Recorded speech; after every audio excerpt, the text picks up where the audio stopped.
Student, चलिए हम लोग कैश फ्लो स्टेटमेंट को पढ़ रहे थे। इससे संबंधित हम लोग 2 वीडियो पहले देख चुके हैं। आज इसी का रिमेनिंग पार्ट्स को हम लोग विस्तारित करते हुए शैक्षणिक यात्रा को जारी रखते हैं। और कल मैंने एक कैश फ्लो स्टेटमेंट का कंप्लीट एक सम्स बनाया था, जिसमें तीनों एक्टिविटीज का पार्ट इन्वॉल्व था: operating activity, investing activity and financing activity. मगर उसमें क्या था कि उस क्वेश्चन में एडिशनल इंफॉर्मेशन नहीं था। आज हम लोग चर्चा भी किए थे कि एडिशनल इंफॉर्मेशन पर बेस्ड एक सम्स लेंगे, ताकि ये पूरा कंप्लीट चैप्टर हो जाए आपका। उससे ज़्यादा आपसे कुछ नहीं पूछा जाएगा, आपसे इससे ज़्यादा जानकारी नहीं लिया जाएगा। आइए तो कैश फ्लो स्टेटमेंट का एक सम्स लेते हैं, जिसमें एडिशनल इंफॉर्मेशन भी हो, उसका तीनों एक्टिविटी में पोस्टिंग देखते हैं। इससे पहले हम लोग एक चीज जो लास्ट क्लास में भी चर्चा किए थे कि हम लोग पहले फॉर्मेट पूरा खोल लेंगे तीनों एक्टिविटीज का: ऑपरेटिंग का, इन्वेस्टिंग का, फाइनेंसिंग का, और एक एक करके आइटम को पढ़ेंगे। जिस आइटम से रिलेटेड अगर एडिशनल इन्फॉर्मेशन उसमें स्टार मार्क कर लेंगे, मतलब उसके साथ एडिशनल इन्फॉर्मेशन को एडजस्ट करते हुए हम लोग पोस्टिंग करेंगे, मगर सिलसिलेवार ढंग से। अगर लायबिलिटी साइड से ले रहे हैं तो एक एक आइटम का हम लोग पोस्टिंग करते जाएंगे। डजेंट मैटर कि whether is goes to operating activities, is goes to investing, is goes to financing. जिसका जिस एक्टिविटीज में स्थान है वहां हम लोग पोस्ट करते जाएंगे, और अल्टीमेट सब सारा पोस्टिंग हो जाएगा। तो हर एक्टिविटीज का हम लोग कैश यूज या कैश फ्लो जो भी सिचुएशन हो उसको निकाल के फाइनली हम लोग opening balance of cash and cash equivalent जो दिया रहेगा उसमें ऐड करके क्लोजिंग बैलेंस हम लोग पा लेंगे। तो चलिए शुरू करते हैं।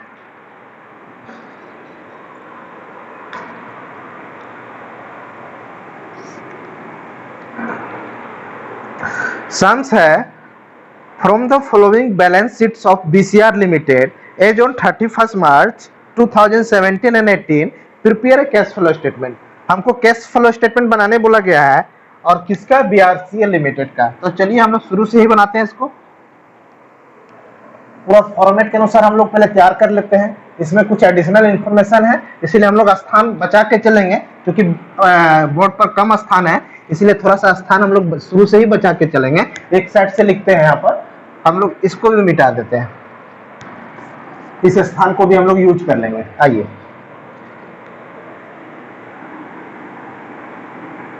कैश फ्लो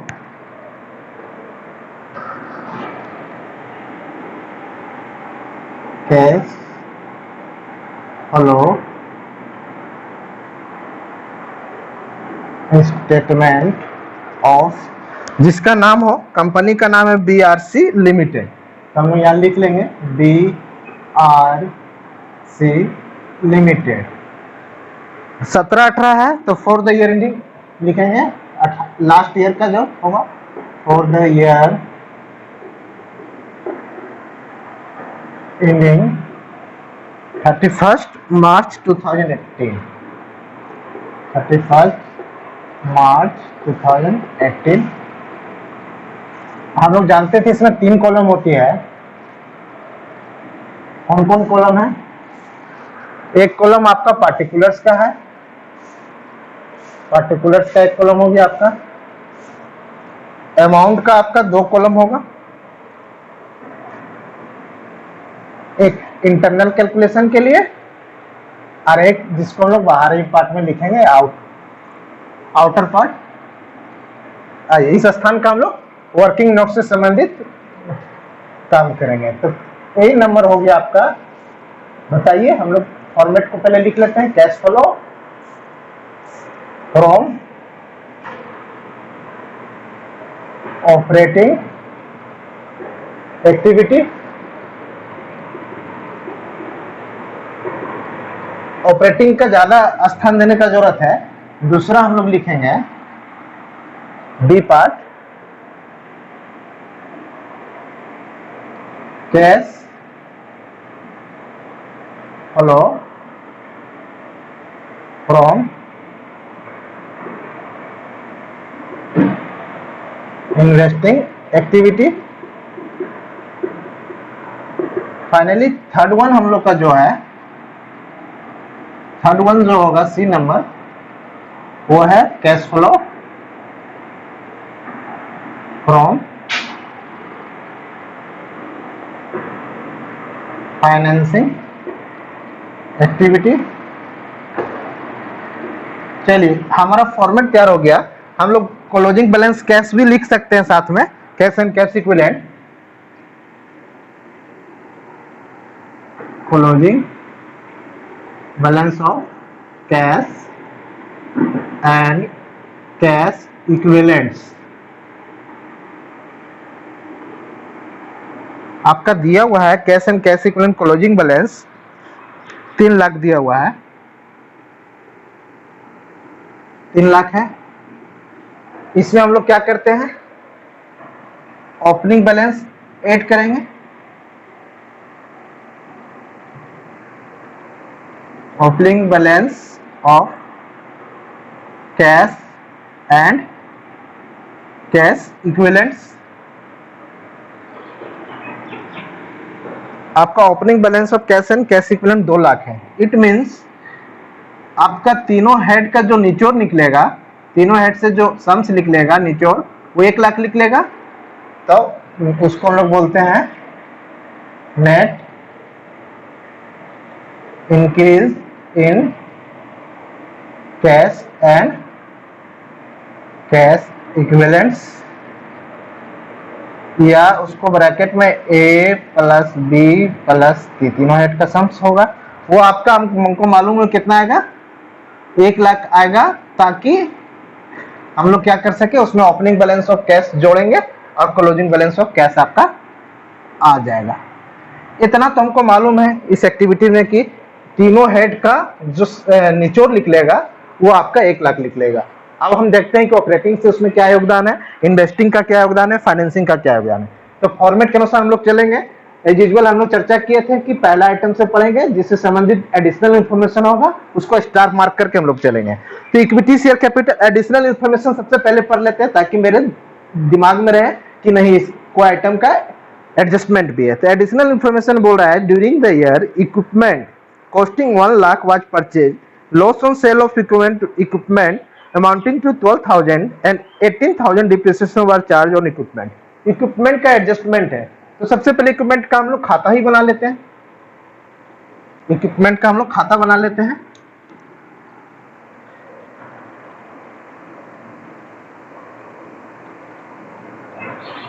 इक्विपमेंट अकाउंट खोल लेते हैं।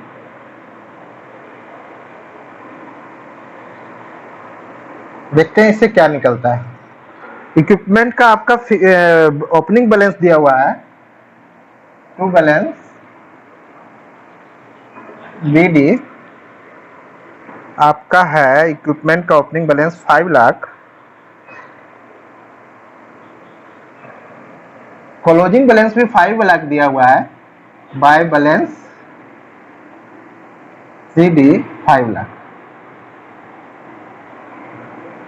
दोनों 5 लाख है। अब इसका एडजस्टमेंट का पोस्टिंग कर लेते हैं। बोला है during the year equipment costing 1 lakh was purchase, 1 lakh का परचेज किया गया है, तो टू बैंक अकाउंट, इक्विपमेंट मेरा बढ़ा तो बैंक अकाउंट 1 लाख का परचेज हुआ, इसको पोस्टिंग कर दिए।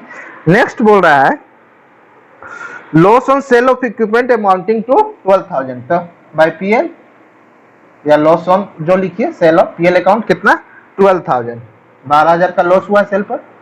सेल का रकम नहीं दिया है, वो हम लोग वही निकाल लेंगे। और बोलता है 18,000 डिप्रिसिएशन भी चार्ज हुआ है, तो डिप्रिसिएशन टू इक्विपमेंट, तो बाय डिप्रिसिएशन अकाउंट हो जाएगा यहाँ पर। बाय डिप्रिसिएशन अकाउंट कितना 18,000, 18,000, 12,000 का लॉस है, 18,000 का डिप्रिसिएशन है। अब इससे रिलेटेड सारा पोस्टिंग हो गया। अब हम सेल वैल्यू इससे निकाल लेंगे बैलेंसिंग करके। आइए इसको बैलेंसिंग कर लेते हैं, देखते हैं दोनों साइड में किस साइड ज्यादा है और ही इसका बैलेंस चलेगा। 6 लाख इधर ज्यादा है, तो बैलेंस टोटल हो जा रहा है 6 लाख, 6 लाख यहाँ भी होगा आपका।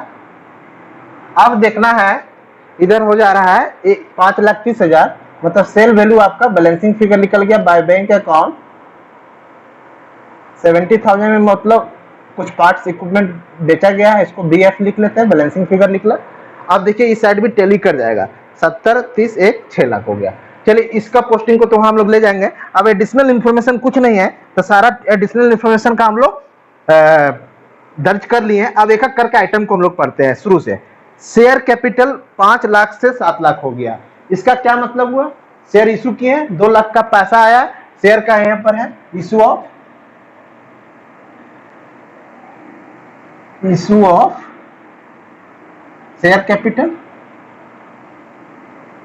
शेयर कैपिटल से पैसा आ रहा है आपका कितना, इश्यू ऑफ शेयर कैपिटल कितना है, 5 से हुआ है आपका 7 लाख, तो मतलब 2 लाख आया, इनर पूर्व में लिखते हैं। इसका फाइनली निचोड़ जो निकलेगा उसको आउटर में लिखेंगे, जो इनफ्लो होगा या कैश यूज्ड होगा। रिजर्व एंड सरप्लस में सिर्फ बैलेंस पीएल का है, तो पीएल मेरा दे दिया है 2 लाख से हो गया 3.5 लाख, 1.5 लाख दिख रहा है। अब एक चीज और है, प्रोविजन फॉर टैक्स है, तो हम यहाँ पर क्या लेते थे फॉर्मेट के अनुसार, net profit before tax and extraordinary items. तो net profit before tax and extraordinary items जो लेते थे, यहां पर तो अगर बैलेंस शीट में है तो टैक्स घटने के बाद का प्रॉफिट है, एक्स्ट्रा ऑर्डिनरी आइटम्स के बाद का प्रॉफिट है। तो एक्स्ट्रा ऑर्डिनरी आइटम्स में मेरा जनरल लीजर भी सब तो है नहीं, तो देख लेते हैं कि कुछ और टैक्स है। तो इसको हम लोग पहले जो प्रॉफिट दिया हुआ है आपका 1.5 लाख दिख रहा है, 2 लाख से 3.5 लाख, वो प्रॉफिट आफ्टर टैक्स है, तो इसको बिफोर टैक्स कन्वर्ट कर लेंगे हम लोग, वर्किंग नोट डालेंगे यहाँ पर, नोट वन कैसे निकलेगा, प्रॉफिट बिफोर टैक्स निकालना है हमको,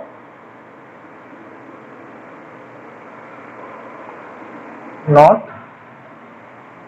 1 प्रॉफिट बिफोर टैक्स चाहिए हमको। तो प्रॉफिट बिफोर टैक्स कैसे निकलेगा, प्रॉफिट जो दिया हुआ है वो आफ्टर टैक्स है, आफ्टर टैक्स दिया हुआ है आपका 1.5 लाख रुपये। 1.5 लाख कैसे लाए हम लोग, 2 लाख से 3.5 हुआ है, इसमें हम लोग ऐड कर लेंगे जो टैक्स घटा हुआ है, ऐड टैक्स। तो टैक्स का हम लोग प्रोविजन फॉर टैक्स जो है, हम लोग जानते हैं कि करेंट ईयर का प्रोविजन होता है, लास्ट ईयर का पेड होता है। तो करेंट ईयर का प्रोविजन ही हुआ होगा, यहाँ से 50,000 ही हम पीएल से निकाले होंगे, जो नेक्स्ट ईयर पेड होगा। डिविडेंड टैक्स का हम लोग फर्स्ट वीडियो में चर्चा कर चुके हैं, करंट ईयर का हम लोग एड बैक करेंगे और उससे प्रीवियस ईयर का, करंट से जो प्रीवियस ईयर है उसको हम लोग क्या करेंगे, लेस करेंगे। दरअसल जिस साल प्रोविजन होता है उस साल पेड नहीं हो पाता है, तो हमको कैश फ्लो बना रहे हैं तो पेड का आइटम को घटाना है, और चूंकि ये पेड नहीं हुआ इससे मेरा पीएल घट गया है, इसलिए हमको आज पीएल बढ़ा लेना होगा, है ना, 2 लाख। ये हो गया आपका पीबीटी, प्रॉफिट बिफोर टैक्स। अगर जनरल रिजर्व डिविडेंड रहता है तो उसको भी एडजस्ट करते हैं, यहाँ पर है नहीं चूंकि, तो प्रॉफिट बिफोर टैक्स आपका हम लोग का कितना निकला यहाँ पर, 2 लाख। वर्किंग नोट डाल दिए, कहां से आया ये। अब हम लोग देखेंगे इक्विटी शेयर कैपिटल का पोस्टिंग हो गया, issue of share capital, PL का हो गया। Short term loan bank loan है, शॉर्ट टर्म लोन को क्या होता था, 6 जून 2014 में एक सर्कुलर आया, शायद सर्कुलर 17 है, उसके पहले हम लोग बैंक लोन शॉर्ट टर्म था या बैंक ओवरड्राफ्ट था या कैश क्रेडिट, उसको करंट लायबिलिटीज के रूप में लेते थे। मगर 6 जून 2014 जो सर्कुलर जारी होने के बाद इसको जो शॉर्ट टर्म बोरोइंग्स है उसको हम लोग फाइनेंसिंग एक्टिविटी में शो करेंगे। तो क्योंकि शॉर्ट टर्म लोन है, शॉर्ट टर्म बोरोइंग्स हो गया, तो 1 लाख से 50,000 हुआ है, मतलब 50,000 पेड किए हैं, बैंक लोन के नाम से है, बैंक लोन पेड कितना 50,000 पेड किए हैं। कैसा आउटफ्लो हुआ है, इसीलिए इसको ब्रैकेट के अंदर कर देंगे, इसे ध्यान रखना है, माइनस वाला ब्रैकेट के अंदर लिखा जाता है ना। अब है ट्रेड पेबल्स, करंट लायबिलिटीज है, तो यहाँ पर हम लोग एक्स्ट्रा ऑर्डिनरी आइटम में क्या पहले एडजस्ट करते हैं, एडजस्ट क्या करेंगे इसमें, adjustment non cash item, non cash item, और उसके बाद जो निकलेगा profit operating profit before tax करते हैं हम लोग, before working capital changes, before working capital changes format के अनुसार। अब हम लोग पोस्ट करते हैं करंट लायबिलिटी, ट्रेड पेबल्स जो करंट लायबिलिटीज है 55 से 52 है, पेड हुआ है, मतलब डिक्रीज हुआ है, डिक्रीज इन ट्रेड पेबल 3000 घटा है मतलब आउटफ्लो हुआ कैश का, इसको हम लोग लेस करेंगे, ब्रैकेट के अंदर लिखेंगे। चलिए 3000 हो गया। अब क्या है, आउटस्टैंडिंग एक्सपेंसेस राइज हुआ है, इंक्रीज, ये ऐड होगा, इंक्रीज इन आउटस्टैंडिंग एक्सपेंसेस 70,000 मतलब 20,000 पैसा इनडायरेक्ट में आया। लायबिलिटीज बना मतलब पैसा नहीं दिए मतलब मेरा पैसा बच गया, इसको ऐड करेंगे, इसीलिए इसको ब्रैकेट के अंदर नहीं लिखते हैं। अब क्या है, प्रोविजन फॉर टैक्स में क्या है, टैक्स तो करंट ईयर का प्रोविजन हम लोग वहां एडजस्ट कर दिए, पिछले ईयर का पेड हुआ होगा या टैक्स पेड में लिख लेते हैं। टैक्स पेड में सबको हम पोस्ट करते जाएंगे, नहीं तो छूट जाएगा। टैक्स पेड प्रीवियस ईयर का 30,000 है, ये घटेगा। चलिए इसका भी पोस्टिंग हो गया। अब फिक्स एसेट्स की ओर जाते हैं। फिक्स एसेट्स का तो मेरा खाता खुला हुआ है, अब इससे रिलेटेड पोस्टिंग करते हैं। पीएल हो गया, डिप्रिसिएशन नन कैश आइटम हो गया। डिप्रिसिएशन यहाँ लिखेंगे हम लोग, डिप्रिसिएशन एड बैक करेंगे। कितना है depreciation, 18,000। Loss on sale of fix assets है, लॉस ऑन फिक्स एसेट या इक्विपमेंट लिखिए, loss on sale of equipment 12,000, ये भी एड बैक होगा। सब नन कैश आइटम है। हुआ क्या, लॉस हुआ है मगर इससे मेरा पैसा बाहर नहीं गया। अब यहाँ पर डिप्रिसिएशन चला गया, पीएल चला गया। अब बैंक दो तरफ है, उसको इन्वेस्टिंग एक्टिविटी में जाएगा फिक्स एसेट्स है, एक तरफ सेल ऑफ इक्विपमेंट है, एक तरफ परचेज ऑफ। तो सेल ऑफ, साथ साथ हम लोग पोस्टिंग कंप्लीट करते जाएंगे ताकि हमारा कोई आइटम एस्केप ना हो। सेल ऑफ इक्विपमेंट 70,000 है, इससे पैसा आया है तो इसको ब्रैकेट में लिखेंगे। मगर परचेज जो होगा, परचेज ऑफ इक्विपमेंट, उससे पैसा आउटफ्लो हुआ है। कितना, 1 लाख दिया हुआ है आपका, यहां से देख लीजिए 1 लाख, तो इससे आउटफ्लो हुआ है, इसको ब्रैकेट के अंदर लिखेंगे। यहां तक क्लियर है। अब फिक्स एसेट्स का सारा ट्रीटमेंट हम लोग पोस्टिंग कर दिए। अब नेक्स्ट है पेटेंट्स। पेटेंट्स, गुडविल, ये सब फिक्टिशियस एसेट्स जो है, ये क्या हुआ है, 1 लाख से 95,000 मतलब 5,000 राइट ऑफ हुआ है। इससे क्या होगा, मेरा पीएल घट गया होगा पेटेंट्स, मगर कैश तो बाहर नहीं गया है। Return of, return of patents, return of 5,000, इसको भी एड बैक करेंगे। अगर यहाँ प्रॉफिट होता तो उसको लेस कर लेते हैं, क्योंकि हमको कैश प्रॉफिट चाहिए। तो लॉस को जिस तरह ऐड किया, जिससे घट गया है, तो प्रॉफिट से जो बढ़ा हुआ है तो उसको घटा लेते हैं, मगर प्रॉफिट की सिचुएशन नहीं है इस क्वेश्चन में, लॉस का सिचुएशन था, इसलिए एड बैक किया। पेटेंट्स का भी हम लोग 5,000 ट्रीटमेंट कर लिया। नॉन करेंट इन्वेस्टमेंट मतलब फिक्स इन्वेस्टमेंट, मतलब फाइनेंसिंग इन्वेस्टिंग एक्टिविटी में ही जाएगा, वो क्या हो गया आपका, राइज हुआ है। 1 लाख, जीरो था, नील था, 1 लाख हो गया। तो मतलब इन्वेस्टमेंट किया है चाहे परचेज किए हैं, तो इन्वेस्टमेंट मेड या परचेज जो लिखिए, इन्वेस्टमेंट परचेज या मेड भी लिख सकते था। कितना, 1 लाख। तो 1 लाख मेरा पैसा आउटफ्लो हुआ यहाँ से भी, इसको भी ब्रैकेट में कवर कर लेंगे। अब नेक्स्ट है आपका इन्वेंट्रीज, करेंट एसेट्स। इन्वेंट्रीज 55 से 130 हुआ, मतलब इंक्रीज हुआ है। तो यहाँ पर लोग लिखेंगे इंक्रीज हुआ है मतलब पैसा आउटफ्लो हुआ है, इंक्रीज इन इन्वेंट्री।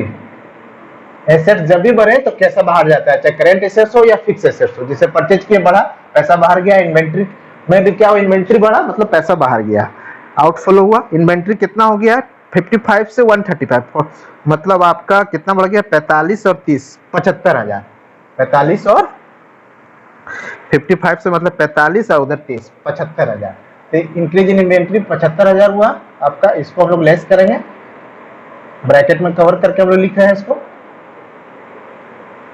चलिए 75 लिखा गया। अब नेक्स्ट है ट्रेड रिसीवर्स, ये भी बढ़ा है, करंट एसेट्स है, इसको भी लिख लेते हैं, increase in trade receivers, increase in trade receivers. इसी तरह हम लोग लिखेंगे ताकि बहुत ही सरल टॉपिक है और कोई आइटम एस्केप ना हो। ट्रेड रिसीवर्स हो गया 80 से 143, मतलब 67,000, ये भी बढ़ा है 67,000, इसको भी लेस करेंगे। आइए कैश का तो हम लोग एंट्री कर चुके हैं, ओपनिंग 2 और निचोड़ इसका 1 लाख लिख लेगा। अब एक भी आइटम मेरा नहीं छूट रहा है, एडजस्टमेंट भी हो गया, तो हर ऑपरेटिंग, हर एक्टिविटी का हम लोग क्या करेंगे, अब कैश यूज या कैश फ्लो को निकालेंगे और मेरा देखिएगा कि आंसर आ जाएगा। ये कितना सिंपल था, कुछ किए नहीं, खाली पोस्टिंग किए, सिलसिलेवार ढंग से किए, एक एक करके। खाली हम लोग को सिस्टमेटिक करना है, जो एक जैसे हम लोग इक्विपमेंट का लिए तो सारा को मेरा ऑपरेटिंग भी खुला हुआ था, इन्वेस्टिंग, फाइनेंसिंग, जो जहां जाने लायक था उसको हम लोग वहां पोस्टिंग कर दिए। अब फर्दर कुछ नहीं किए, बस यही तरीका है। आइए हम लोग देखते हैं यहाँ का पहले निकालते हैं। सब एड आइटम था, मतलब हो गया 30, 2,35,000, 2,35,000। ये जो हुआ 235, ये हो गया operating profit before working capital. इसका नाम भी दे दिए हम लोग, है ना। अब क्या है, अब इसको हम लोग एडजस्ट करेंगे। ये जो निकलेगा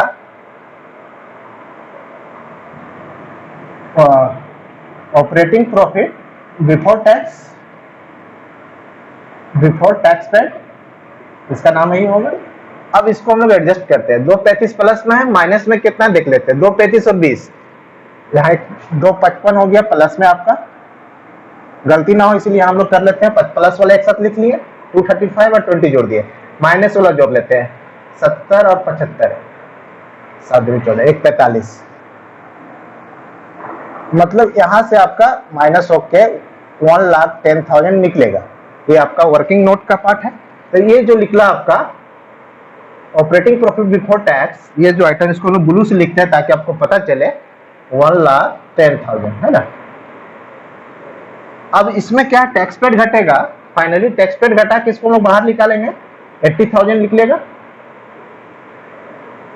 30,000 तो क्या निकल गया, ये प्लस में आया है तो लिखेंगे कैश फ्लो, लिखेंगे माइनस में आता तो use from operating activity.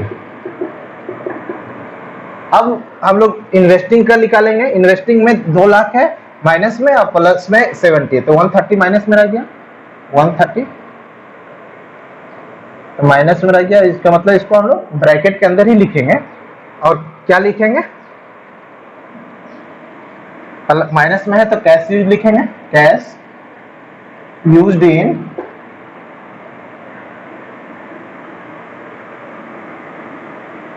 Investing activity. चलिए अब हम लोग इसका निकालते हैं। फाइनेंसिंग का निचोड़ क्या निकल रहा है, 150 प्लस में निकल रहा है, 150 प्लस में है तो फिर कैश फ्लो लिखेंगे, cash flow from financing activity. अब तीनों का निचोड़ देखिए, प्लस में आपका हो गया 150 और 80, 230 में 130 चला गया। आपका निचोड़ कितना आ गया, 1 लाख रुपया, जिसको नाम दिया net increase in cash and cash equivalent. ये आपका कितना आ गया, 1 लाख रुपया।